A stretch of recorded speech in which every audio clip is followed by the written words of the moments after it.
Happy New Year, Merry Christmas, since I missed you just before Christmas, and happy, joyous everything to those of you who don't celebrate Christmas, and Happy New Year to everyone. I hope you've all had a relaxing, stitch-filled holiday season, and are kind of cozying up in January and getting a lot of stitching done. Today is Friday, the 5th of January, and I'm Kathleen, and this is Kathleen's Trodden Trail. And I welcome you today to talk a little bit about my stitching and my plans and just some minor crafting that's not related to stitching technically.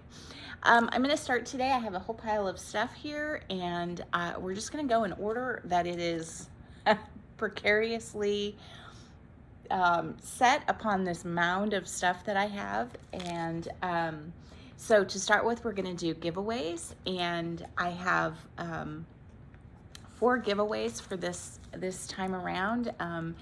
And the first one was Santa collection from Tralala, and it's this cute, adorable Santa. I made it for Maddie as her ornament, my youngest daughter, as her ornament for this year. And it turned out super cute. And Nancy6615 has won this. So Nancy, get in touch with me. I'll put my email address down below. Email me and let me know what your mailing address is, and I will get this out to you as quickly as I can. The next one is this gorgeous chart, or charts. It's the big chart, and then 4 little charts.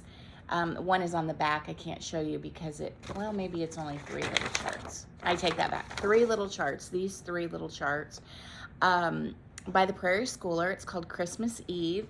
And I stitched the big one and decided I probably wouldn't stitch the smaller ones. Not that I don't love them, but excuse me for 1 second. I have a little dry throat and I just need to take a little drink of water here. This is my new water bottle. I'm super happy with it. It's a Swig water bottle, and got it on Amazon. I've been using a Stanley water bottle, which is all the rage these days. And I was looking, I have just one, and I went to look to buy a second one and couldn't believe how expensive they were. I was really surprised. I didn't think I had spent that much on the original one that I had. And so I just looked up reviews for water bottles that were not as expensive as Stanley water bottles, and this company Swig came up. I had never heard of them, and I ordered 2 for me and 1 for my husband, and they have lots of different really cool colors. This was kind of the wildest one. It sort of reminded me of Bubbles and New Year's Eve. I'm usually not much of a pink person, but I thought it was cute. And then I ordered a really pretty blue one, and it does. It keeps my ice frozen for probably more than 24 hours.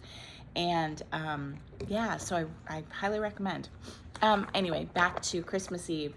The big one I stitched, 3 little ones, great chart, beautiful, you know, Prairie Schooler. How can you go wrong?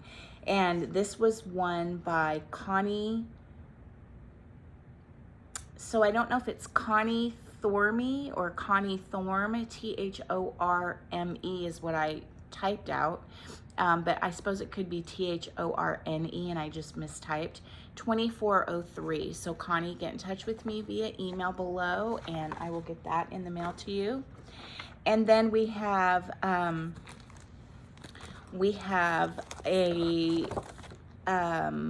another one. This is Christmas in the Kitchen Tea. This is a series by Misty Purcell, and there are 4 in the series: Candy Canes, Gingerbread, Cocoa, and Christmas Eve.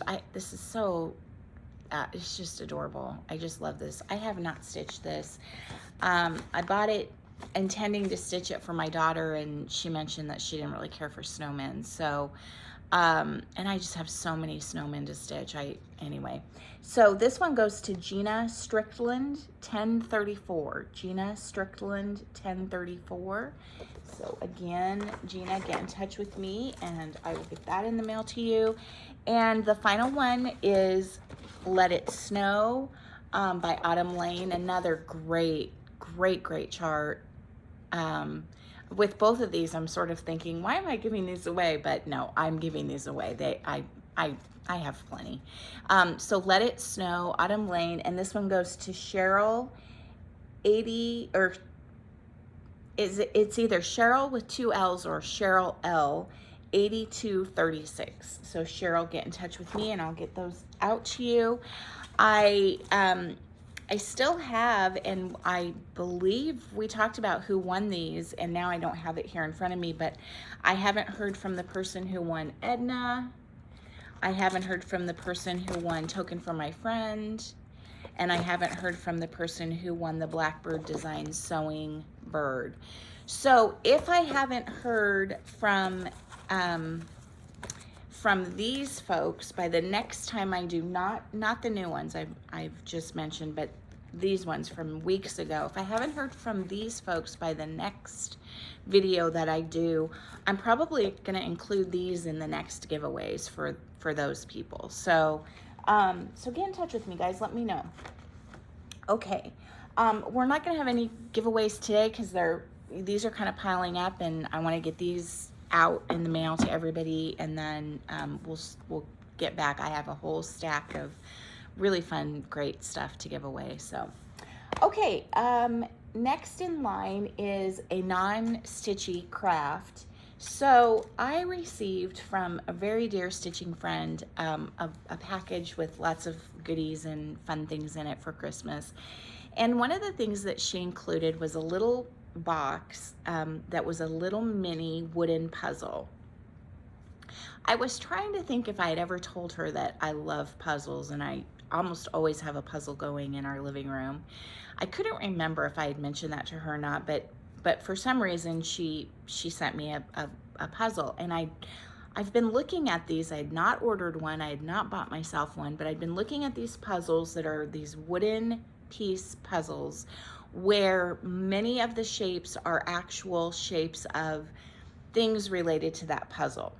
So this was a Christmas puzzle, and it was a snow globe, and with a kind of a Christmas scene inside the snow globe, and then the bottom part of the snow globe. And right on the front of the box it says, you know, not straight edges, and so you know that when you're putting this together, you're not looking for a whole lot of straight, you know, corners and edges. It's actually the shape of the thing that you're putting the puzzle together for. I probably didn't say that very well. Anyway, I literally opened the box. It was a Saturday afternoon. I needed to get in the shower. My husband and I were headed out to go somewhere, and I needed to hop in the shower, and I couldn't wait. I opened up the puzzle and I got it out. It said, I don't know if it said like 64 pieces or 54 pieces or something like that. And on the kitchen counter, I put the puzzle together, and it was just, it probably took me, I don't know, probably 20 or 30 minutes to put it together. And it was just so fun, really challenging for being that few number of pieces. For me, I'm not great at putting puzzles together. My kids, I'm one of those people that has a really hard time. I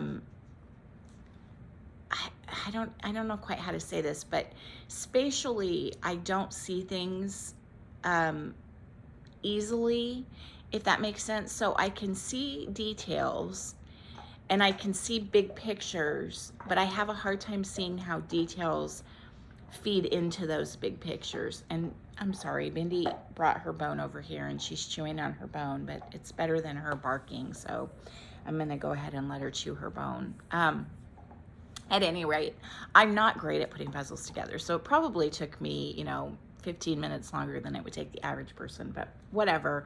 Put it together and it was adorable. And I immediately thought, I can't just take this apart and put it away. Like, I'm gonna Mod Podge this and turn it into an ornament. And so I did just that, and I wanted to show it to you.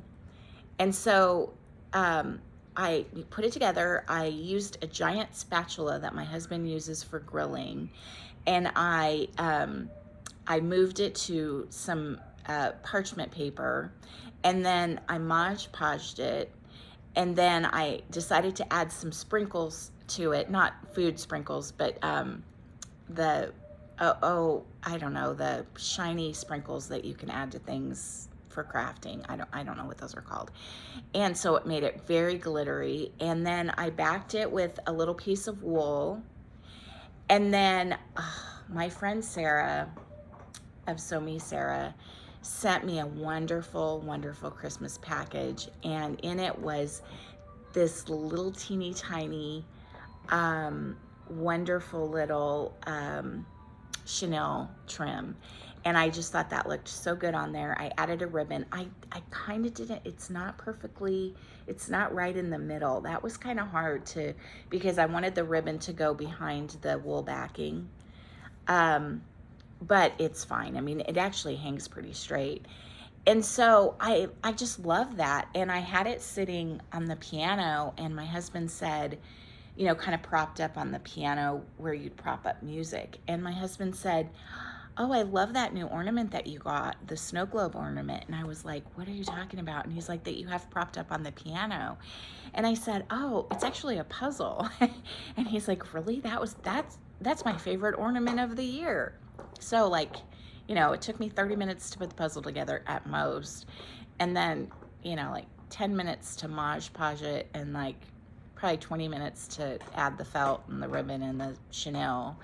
And then I've, you know, spent hours stitching things that he's like, oh, that's neat, and hasn't even noticed. But so I went online and I found a series of snow globe Christmas scene puzzles, and I ordered all of them and they came, I think right after Christmas.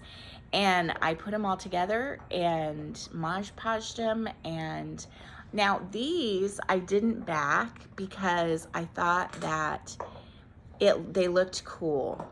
And you can see, like, this puzzle piece is the shape of a lantern. This puzzle piece is the shape of a tree. We have a snowman. I did these on an old calendar, and some of the paper, when I put the Mod Podge on it, some of the paper tore off on it, but no matter.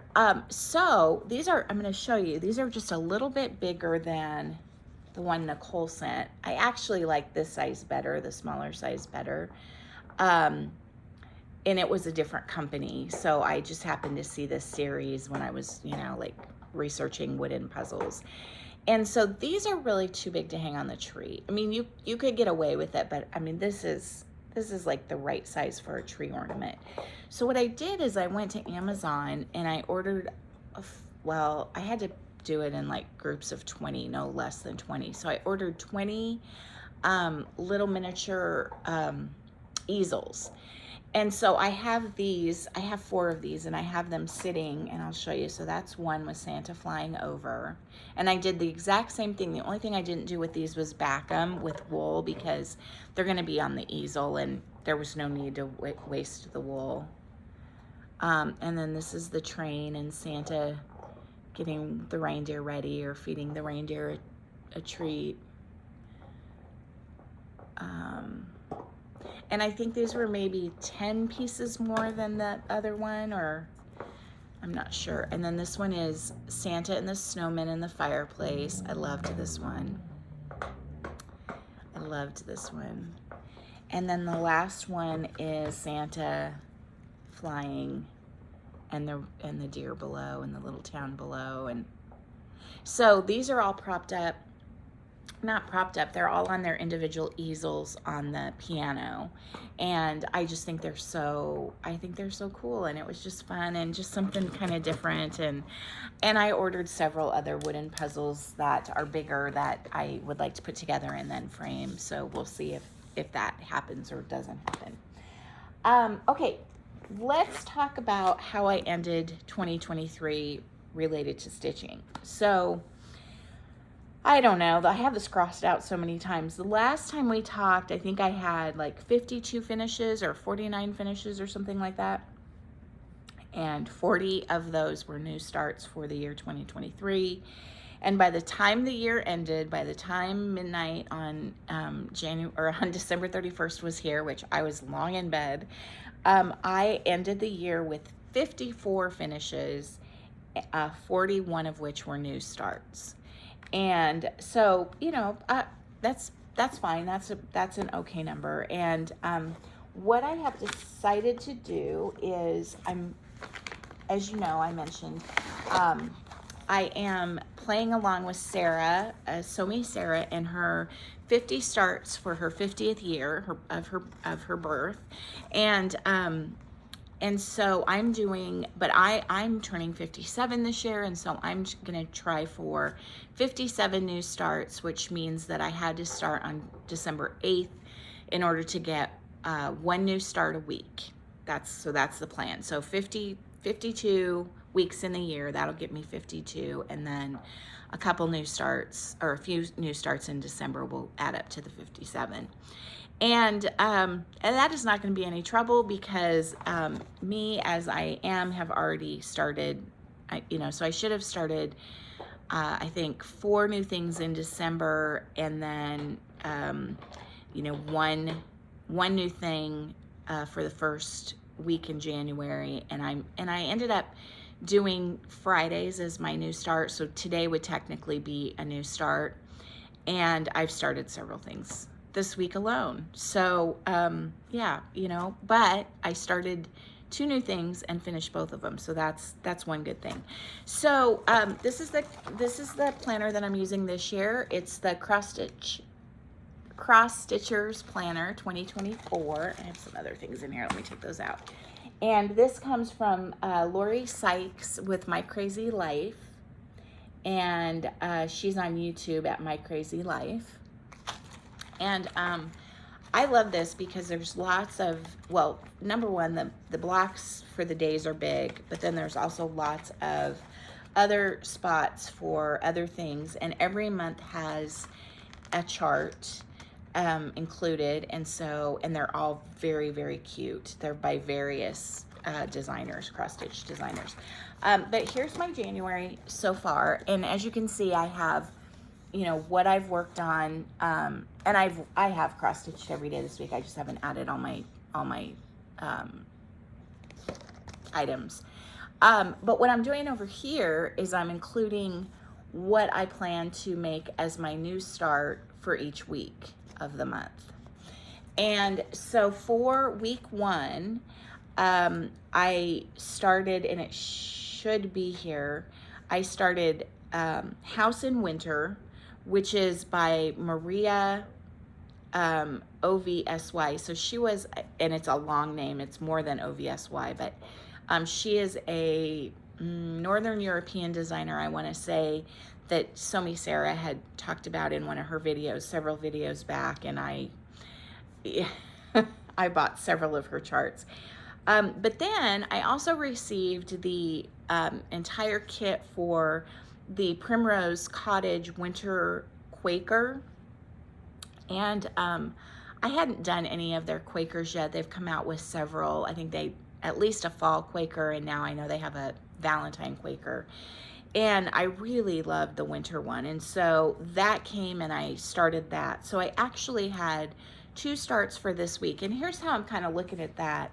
I'm not, starts don't overwhelm me, they don't worry me, they don't stress me out, other than when I go through things that I started eons ago that I haven't finished, I'm like, oh, I really want to finish this. So that's why I'm trying really hard to work on previous stuff. I'm checking to make sure Bindi, she just has a toy. She doesn't have, stitching. So I'm trying really hard to concentrate on previous things, as well as all of these weekly new starts. And so what I'd like to do, as I mentioned, is give a new start about 6 hours, and give a previous start, somewhere in the ballpark of 6 to 12 hours, or maybe even more. So my focus then, every month I will have a focus, and my focus for January, I've decided, is kind of twofold. And it is Sugar Plum Village, which is another new start from December, but counts towards my 57 new starts. And Kringles, which is which is an old whip from several years ago. And so far this month, I have put in, okay, so I put just one, I have 1.5 hours in on House in Winter and 1.5 hours in on Primrose, the Winter Quaker. So definitely didn't get my 6 hours in on either one of those. And I'm okay with that. It is what it is. Like, you know, I may try to work on those this weekend to boost up the hours spent on those, but I may also not. I'm not sure how I'm going to go about that. So again, so far sticking to plans ish. And part of why I didn't get my full amount of time in is I had 2 surprise starts that were also finishes, and I'll explain those in just a second. On top of all of that, and with that, kind of combined with that, I am doing the 2024 Bringo that Carolyn Zook and the Magazine Monthly Challenge offers. And so I'm doing kind of a skewed Bringo in that I picked several projects, and several of them are in here multiple times, and I assigned, let me just show you, and this is just my written copy, and then I'll put it back into Excel and make it pretty. But so I just picked numbers 1 through 25 and put those randomly in here, and then every night Carolyn calls a number. And so, like, for example, on the first of the month, the call was number 3, and so my number 3 is Sugar Plum Village. So if I have a call for any given day and it's Sugar Plum Village, I want to put at least 100 stitches in, or an hour of stitching in. And as you can see, I did 300 stitches in Sugar Plum Village. So Sugar Plum Village is in here several times, and so is Kringles, because those are my focuses for the month. Does that make clear as mud? I'm sure it's really not.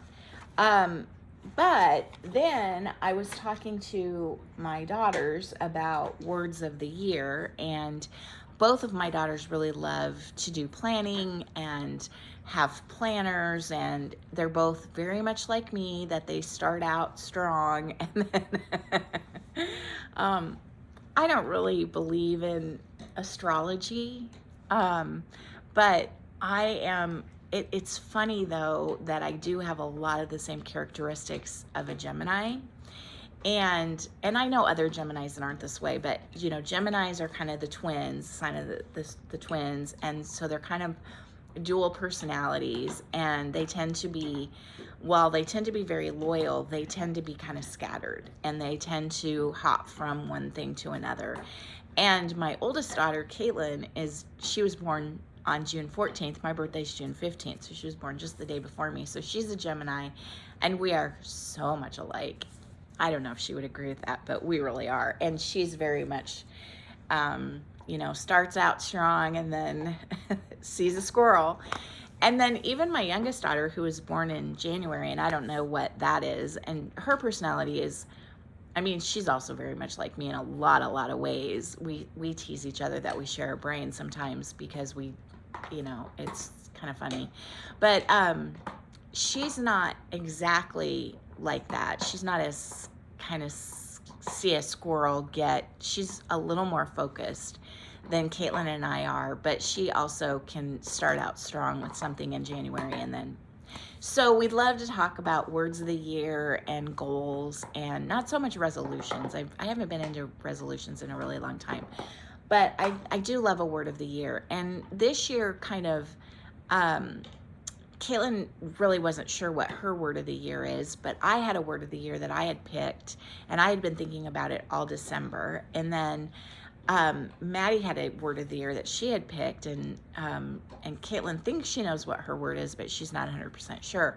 So we had been talking about those, and I decided that I wanted to stitch my word of the year and have it in a prominent place all year so that I could see it and just kind of think about it and whatever, and maybe help keep me a little more focused and a little more on track. And so then since Maddie had her word of the year, I went ahead and stitched hers. So here's mine. And so my word of the year is faith.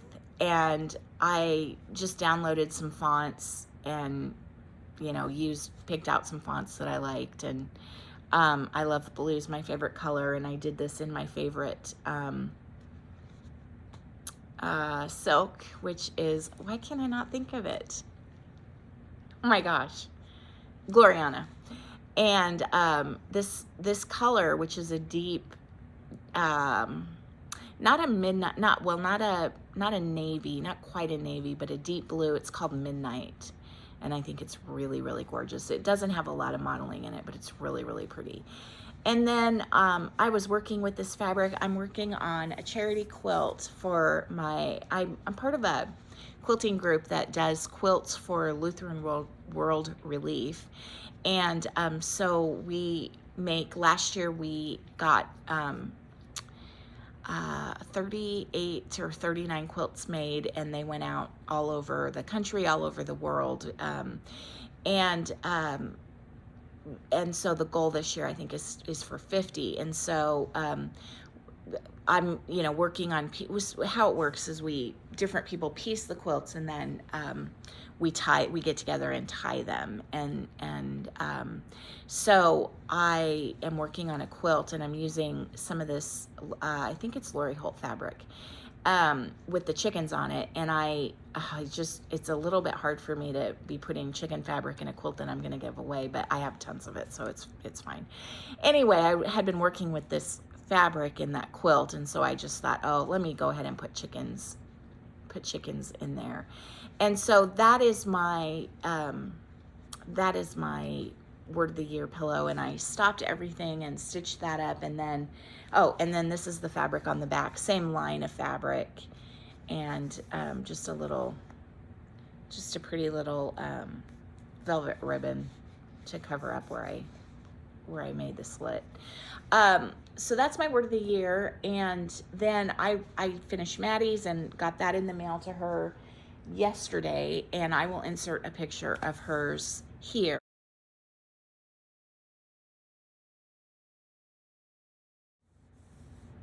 So I was going to ask Maddie what her favorite color is, but I thought it would be really fun. We kind of have been redoing her apartment. She came up with the thing. She's never been a pink girl, ever. But she really likes that kind of pink retro-y look that's very popular right now, especially for the younger girls. And so we've been slowly kind of converting her apartment over to pink, and, you know, everything from, she has a pink butter dish to, you know, I mean, pink, just lots of pink chairs, all kinds of pink. And so I thought, well, since we've been doing that, and that's kind of going to be her color of the year, I'm going to go ahead and do hers in pink. And I wanted to make hers look a little more modern, and, you know, so I don't know if I succeeded with that. The pink fabric that I used, actually I bought when she was a baby, and I was going to make her a English paper piecing quilt, and that was going to be the back fabric to it, and I never finished that quilt. And so I thought, well, it's time to start using that fabric. So yeah, so that's why I'm a little bit behind on, you know, on my plans, but it's okay. I'm okay with that. Next week, or starting, since today's Friday, I should have a new draw for my new start. And because I'm ahead of myself in new starts, you know, it's going to be okay if I don't have a new start a couple weeks out of the year.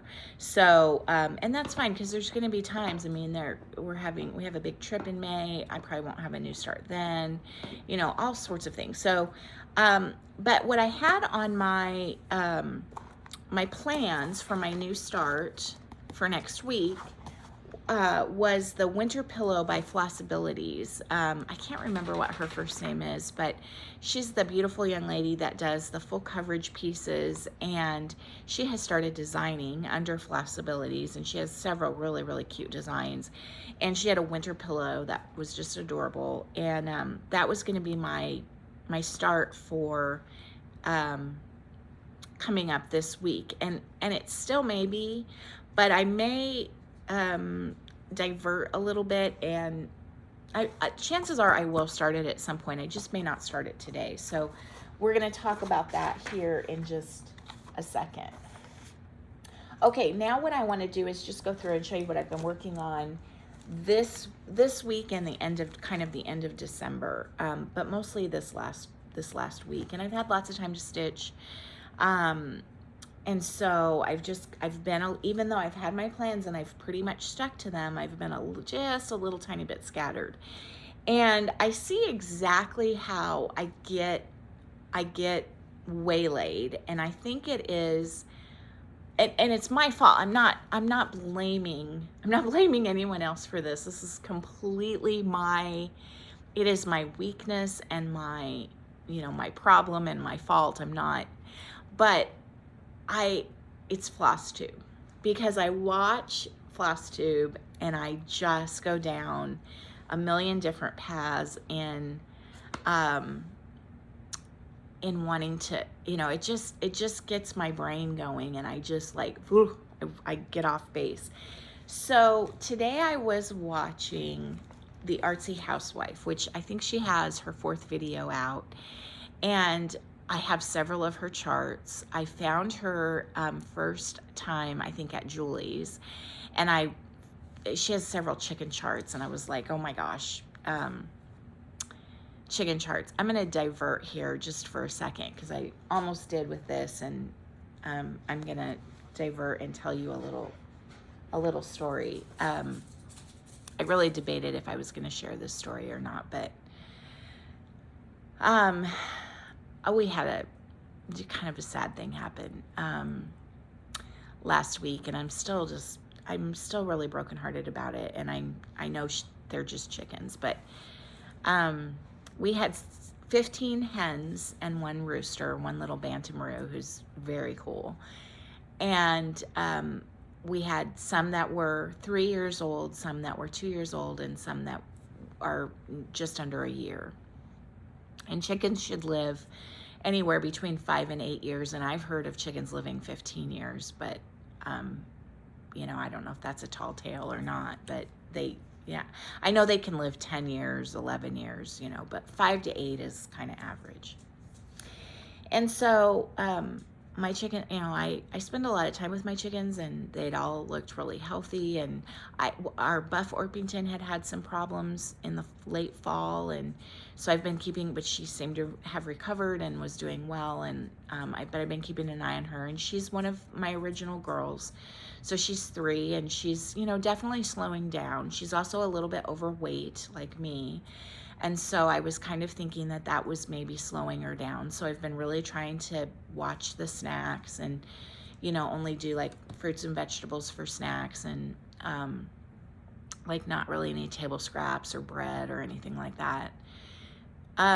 But she was doing fine. And last Friday I went out and let the girls out of the coop, and they all seemed fine. And when I initially let them out of the coop, I don't spend a whole lot of time out there, mostly because it's freezing cold early in the morning.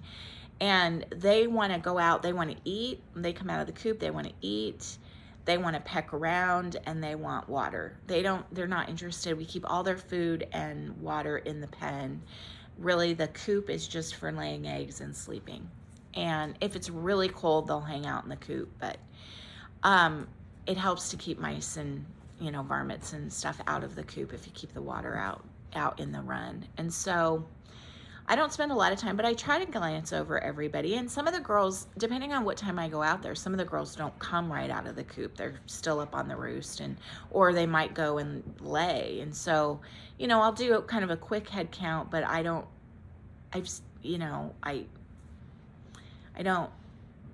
check out every single girl specifically. And so but I do go out between 9 and 10, and I take them a healthy snack and fresh water, and just kind of put eyes on everybody, make sure everybody's doing well. And when I did that, I brought out a snack and I put it down for them, and I stood up and turned around, and I saw one of my original Barred Plymouth Rock girls kind of leaning into her water. We have a huge waterer that has, a trough at the bottom, and she was just kind of laying on it.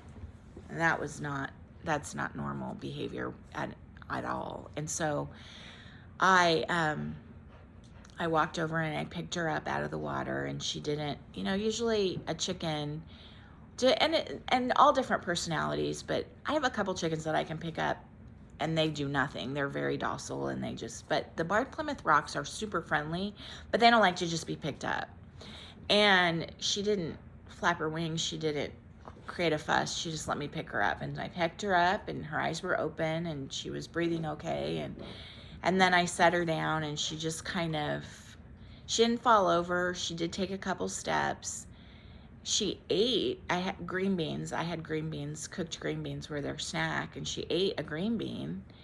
And then she kind of stood up like a penguin. So just to picture in your mind, a chicken, when a chicken runs, they're more, chest forward, right? And when a penguin walks, they're more upright, and they kind of waddle. And that's how she was walking. And I thought, well, that's really weird. And so I went over and I picked her up again, and I kind of felt her, and she felt hard, kind of close to her vent where they lay. And I thought, oh gosh, she has an impacted egg. And so the treatment for that to start with is an Epsom salts bath to kind of, relax, and a warm Epsom salts bath to relax and sort of hopefully move the egg and get her to lay. And so I got everything ready, brought her in the house, gave her a warm Epsom salts bath. She pretty much closed her eyes and just hung out in the bath, which they do. This is the third time I've done an Epsom salts bath. The first 2 times very successful. And then I took her, then I had to blow dry her and get her completely dry because it was like 20 degrees outside. And so then I took her back out, and instead of putting her in the run, I put her right in the nesting box, hoping that she would lay, and she hopped down. And she seemed okay. And then I went out there about an hour later, and she didn't seem okay. And so I came back in and I called the vet. And at first they were like, well, we don't have any openings until tomorrow at 1:30. And I said, I think she has an impacted egg, and I think it's probably been impacted since yesterday. And 24 to 48 hours is the crucial time. I said, is there any way? And they said, hold on, let me go talk to the doctor. And they came back and said, bring her right now. We'll probably just have you drop her off, and then we'll call you after we've had a chance to look at her. And so the vet that I have to go to is clear on the other side of town. It's ridiculous because we live out in the country. We live right outside of a small town. There is not a vet within 20 miles that will look at a chicken. And so we have to go all the way across town, but it's fine. They're lovely. It's so worth it. And so our dogs and our cats go to the vet in town close to us, and then the chickens go to the vet all the way on the other side of town. And so I got there, and they said, why don't we go ahead and just bring you into a room, and we're going to do x-rays right away, and then we'll have when the doctor's free, he can look at the x-rays. And so they took her to do x-rays, and before they'd even brought her back from the x-rays, the doctor came in and said, it's not an impacted egg. It's he said, massive, massive, massive were his words 3 times. Mass in her whole entire abdomen. And he did like this. So like 2 oranges. And he said, and it's hard as a rock. There's no fluid in it. And he said, this is really, really like the worst news I could give you. I was stunned, because with an impacted egg, a vet can go in with a needle and drain the fluid from the egg, drain all the liquid from the egg, and then the shell will collapse, and then they can pull the shell out. And it's not, I don't want to say it's an easy treatment, but it's an okay treatment. I mean, they can save them, he said, I said, well, okay, what are our options? And he said, well, option number one is we could try exploratory surgery and see if we can figure out what it is. But he said it's huge and there's no liquid in it. So, you know, I'm thinking it's a tumor. I'm thinking it's cancer. And it's huge. And he said option number two is I can still go. And he said, and I don't know if she'd survive the surgery. Chickens have really difficult veins, I think is the word he used. And he said, and they don't do well with anesthesia. Option number two is I could try to insert a needle and try to drain fluid, but I'm not seeing any fluid. So, and that could spread, if it's infection, that could spread infection. And he said option number three is we put her down. And I was just stunned. My husband was there with me, and I was just so stunned I couldn't even think. And I said, well, I looked at my husband, and my husband said, yeah, we need to just put her down. And I said, I looked at the vet and said, well, what would you do? And he said, I have chickens myself, and I wouldn't put my chickens through a surgery, not with that mass being the size that it is. So we put her down. We got to spend a little bit more time with her, and then they very sweetly, they sedated her, and then they put her down. And so they did send her to K-State for a necropsy. I hope I'm saying that right. And basically an autopsy to see what the problem was. And he called yesterday. I was really surprised to have the answers back so soon. And he said, well, it wasn't cancer. It was a massive infection. And he said, and I mean massive infection, caused by a broken egg at the base of the oviduct. And so she was, as the egg was getting ready to be laid, it broke. And what he said is the infection was probably caused by E. coli in the egg, which is why you should never eat raw eggs. And and I said, but she was fine the day before, because the night before when they were out free ranging, and when I was giving them treats, she was running around like a crazy person. And he said, yeah, that infection spreads really quick. That type of infection. And he said, and on top of that, she had pneumonia, which was probably also caused by the infection. So, yeah, so we lost our first, we lost one other chicken. The first year we had him, she disappeared. We don't know if a fox got her or a hawk or what. And then this was our first loss like this. And yeah, that's all I'm going to say about it. It was awful, but now that I've told you, I can move on. Okay, so let's get back to, I'm watching FlossTube and all these people with all these great things, and I was watching The Artsy Housewife, and she showed a bunch of her former finishes that she's done of her own designs, and she also works on other people's designs too. She does quite a lot. And she showed a butterfly that I was thinking I had the pattern for, and I was thinking I had started.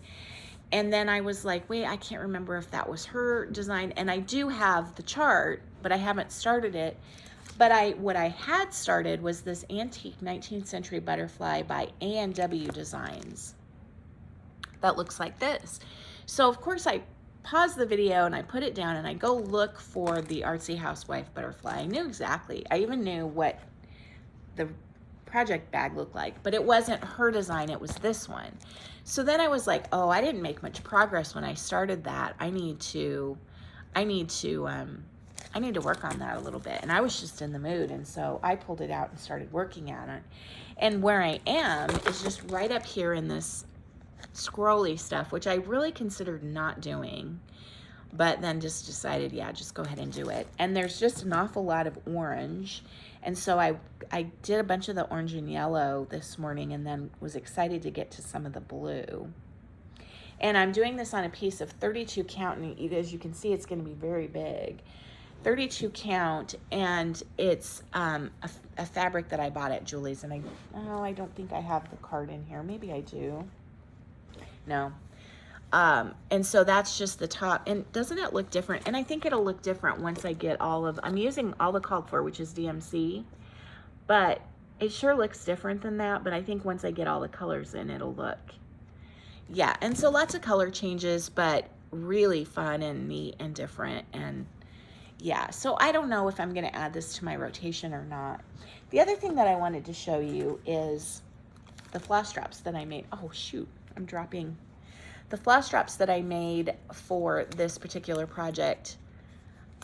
Someone, I think I know who, but someone had sent me some boxes of tea.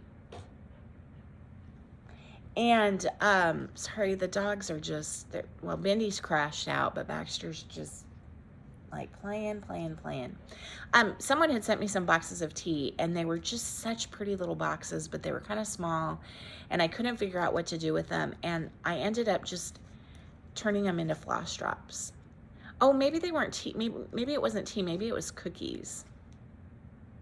I think it was cookies. They were really good. I think they were like shortbread cookies. And I even used the backs because, you know, like the ingredients and the, yeah. And so I thought, I'm always looking, I kind of look at this one.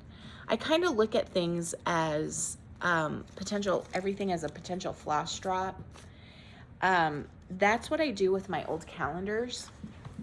I should have brought some of those down. This is the floss. Yeah, has a lot of floss. That's what I do with my old calendars. I turn them, I love calendars, and I have about, I don't know, 6 or 8 calendars around the house. And so my old ones I turn into floss drops. And that's kind of fun. Okay. Then, I don't know what made me think of this. I showed you a while back the long dog sampler that I was working on for Ryan. It's called it's called Opening Gambit, and which is the Queen's Gambit, which is a move in chess, and my son loves chess. And I showed you that I was working on it on this gorgeous fabric, and I was using a DMC, I can't remember what the number was, but a DMC yellow, because my son was like, I said, if I were to make you something, what colors? And he was like, I don't know, wood with maybe yellow, like wood color with maybe yellow. And, you know, not knowing what I was making for him, I think he was just kind of, I guess I did tell him it had to do with chess. So he was like, well, make it like a wooden chessboard. And I don't know where it is now. Oh yeah, you can see it in the castle. There were different dye lots of the DMC, and so it looks like I'm using 2 different yellows. And then I made some horrible mistake over here, and I was off, and it was really, really hard getting back on track. And I kept going, dummy me, I kept going thinking I'll just fudge it, and I couldn't ever get back on track, and it was just throwing everything off. Well, I cut it off. I couldn't take it. It's been on my mind the last few days, and I was just really struggling with it. And I'm going to do something with this. I don't know what, but I'm going to do something with this. That's way too much stitching just to throw away. So I have been thinking about what I wanted to do, and I decided that I wanted to start it over in a different color. Now this fabric, it was Under the Sea Fabrics, and it was lovely to stitch on. I had no issues, and it was a huge piece, so I have the rest of it over there.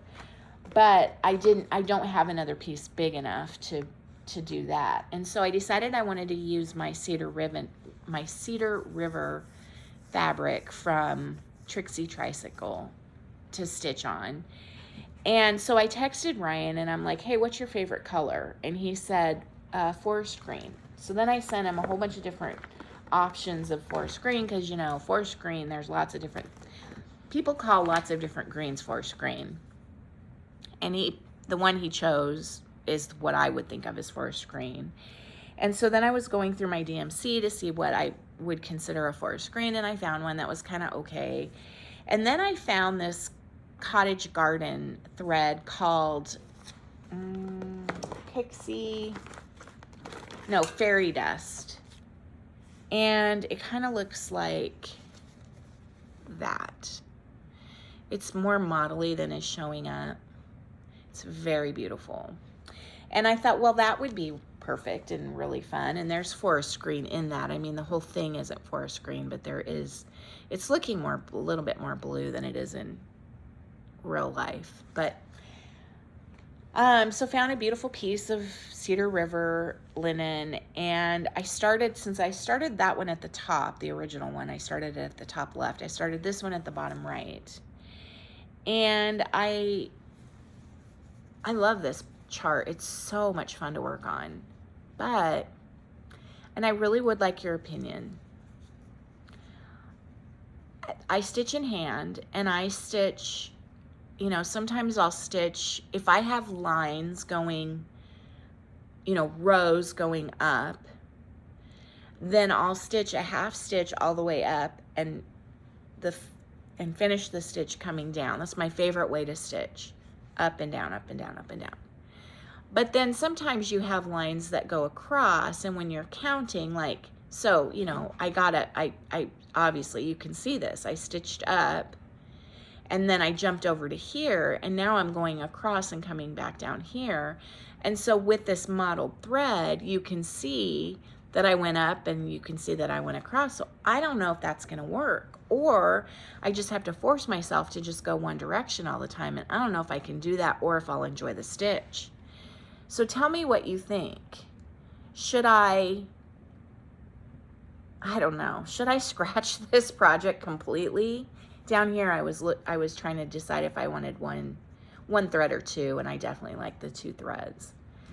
I ordered 6 skeins, all that she had of this color of cottage garden thread. It's probably not enough. I probably need more than that, but at least that'll get me started.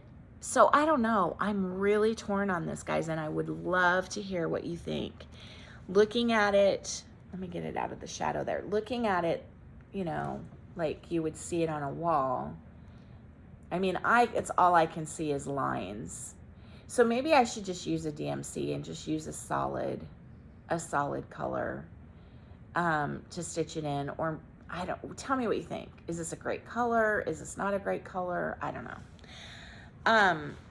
Amy Loves Toads did a long dog in a really pretty, I don't know if it was like a tea green kind of color in DMC, and it was just beautiful.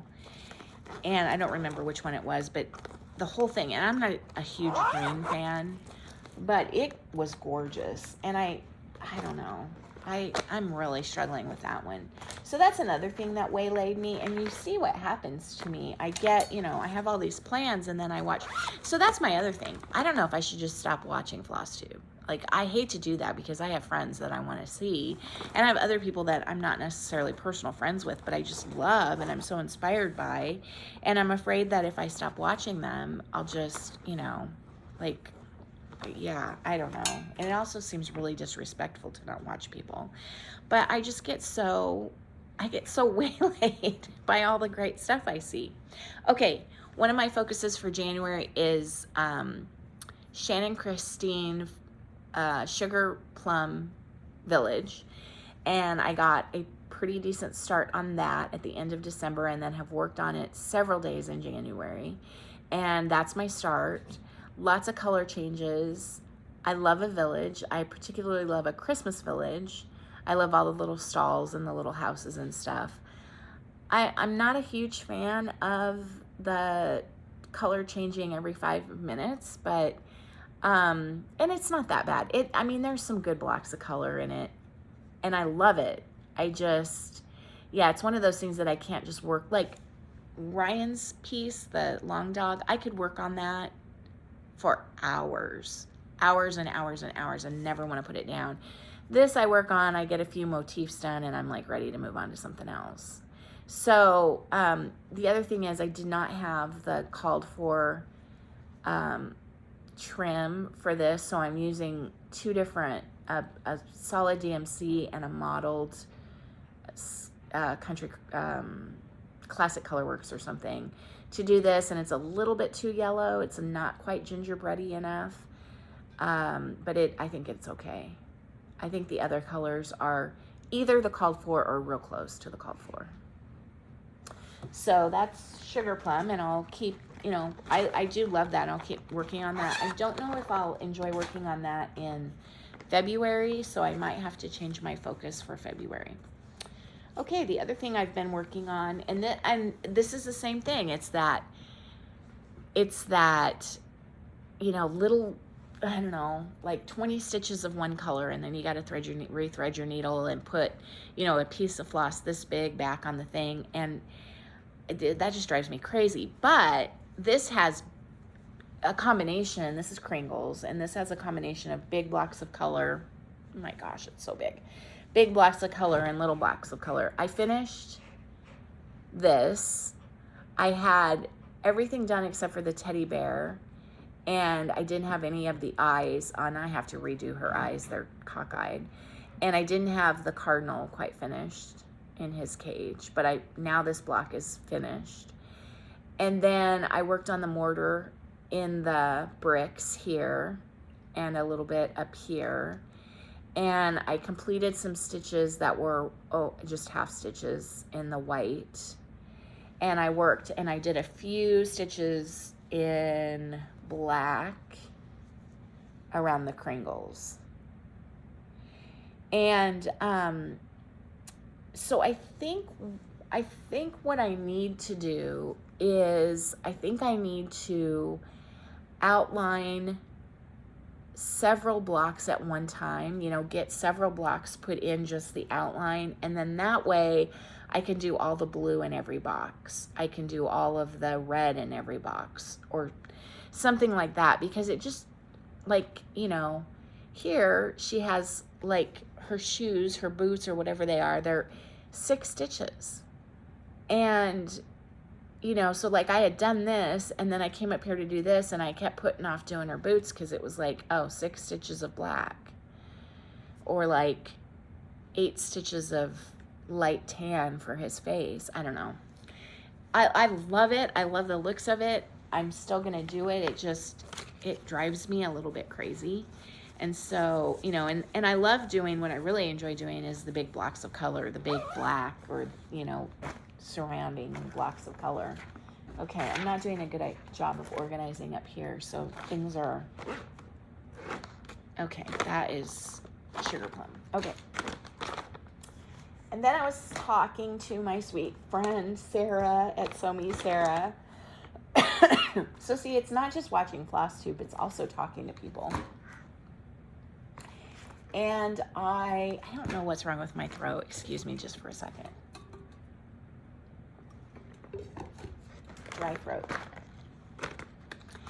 And she was like, hey, did you see the stitch along by Forbidden Fiber? It's Gilmore Isms, so from Gilmore Girls. And I was like, oh my goodness gracious. So I watched Gilmore Girls with my oldest daughter when she was in high school. I watched Gilmore Girls with my youngest daughter when she was in probably junior high. And then we watched it again when she was in college, like the whole series.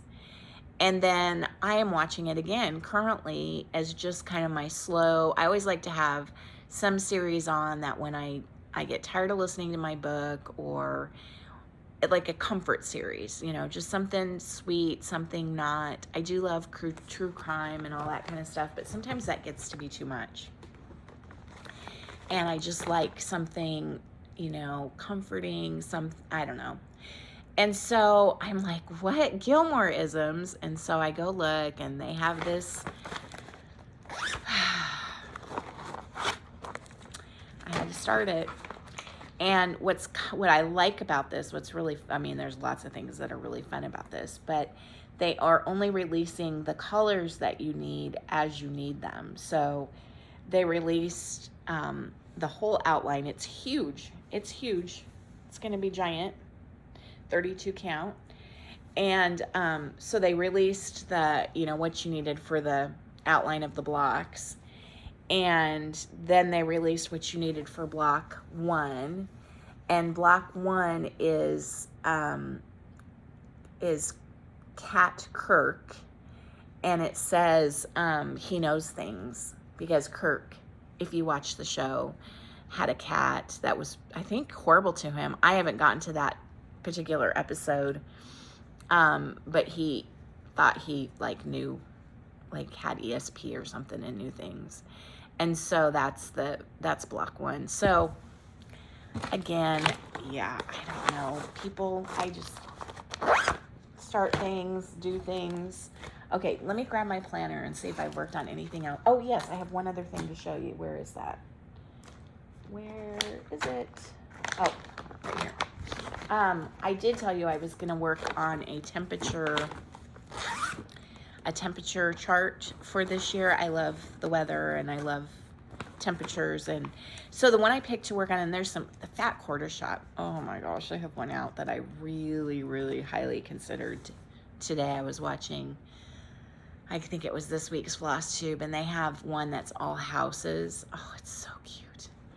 But I only need one for the year. So this one is Galaxy, and do I have a picture of it? I don't have a picture of it, but it is, if you want to know, or you want to, I think if you just Google temperature chart cross stitch Galaxy, it'll come up. And so it looks like our galaxy, right? And it's really, really cool. And so this is just the beginning of it. So it starts here and then it goes around in that spirally galaxy. And there's, I think, 4 different spirals. So it's each quarter of the year. And so you can see there's just a few stitches for every day. And what I'm doing is I'm pulling the colors as I need them. And if I don't have the exact color, I'm either picking something close or I'm picking something that I think will work. And so these are, you know, we've been in the 20s and teens for lows and the low 30s for highs. And so that's all these cold bluey colors. And then there are stars randomly placed throughout that they're charted in white, but she says do them in a metallic, do them in beads, whatever. And so I ordered some little teeny tiny seed beads, and that's what I'm going to do the stars in beads. But I'm all caught up on this except for today. I need to do today's, and so that makes me really happy that I'm staying on top of it.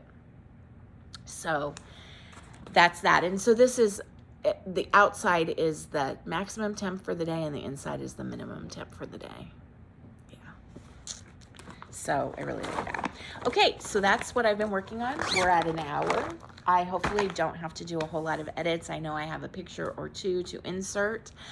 I've given you a life update. There's nothing else really exciting going on in our life, and you know, things are good, and I'm lucky and blessed that my only sadness, you know, personal sadness this last week was losing a chicken. And I realized that, I fully realized that in the whole scope of life, losing a chicken is not, you know, there's a lot of worse things that could happen.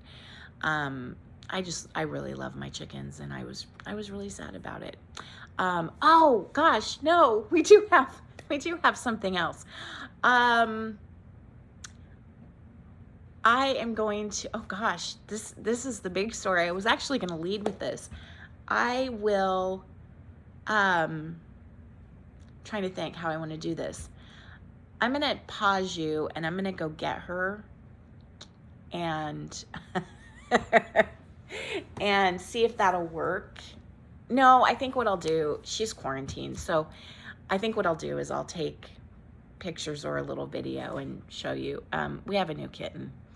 And it's got to be, this has to be it, because this is 3 house cats now. Okay, so Christmas Day, I went out to do chicken chores, you know, towards the end of the day, and it was getting dark, and I could hear a very sad crying, mewing, meowing, and couldn't figure out where it was coming from. And I came in the house and got the family, and only Maddie was willing to come out there for any length of time. And we finally, after putting a flat box down and getting on our bellies, we could see underneath the coop, and we could see that there was a kitten or a cat. We couldn't really tell size-wise what was under the coop.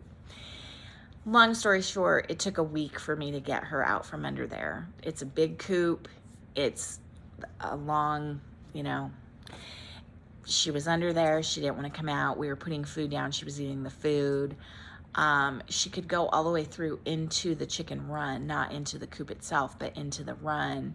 I put a warming box out there for her. She wasn't using it. I could tell she wasn't using it.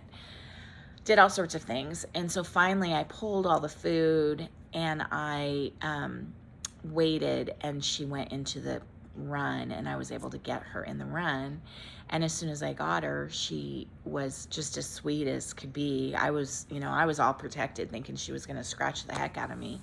No, she started purring. She still wants to nurse. I think she's quite young. She goes to the vet on Tuesday. So I think she's a girl. I'm pretty sure she's a girl. If she had been a boy, we would have named him Christmas, but since she's a female, I think we're gonna name her Noel. And she's still in quarantine because I need to make sure that she's healthy and everything. She's very young. Eventually I think we'll integrate her into the household, and if that doesn't go well, she'll go down to the barn and be a barn cat. But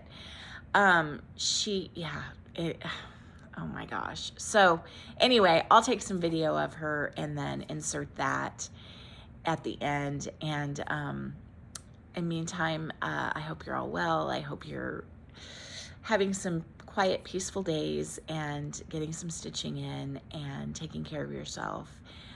Be well, folks, and I will see you soon. Take care. Bye, guys.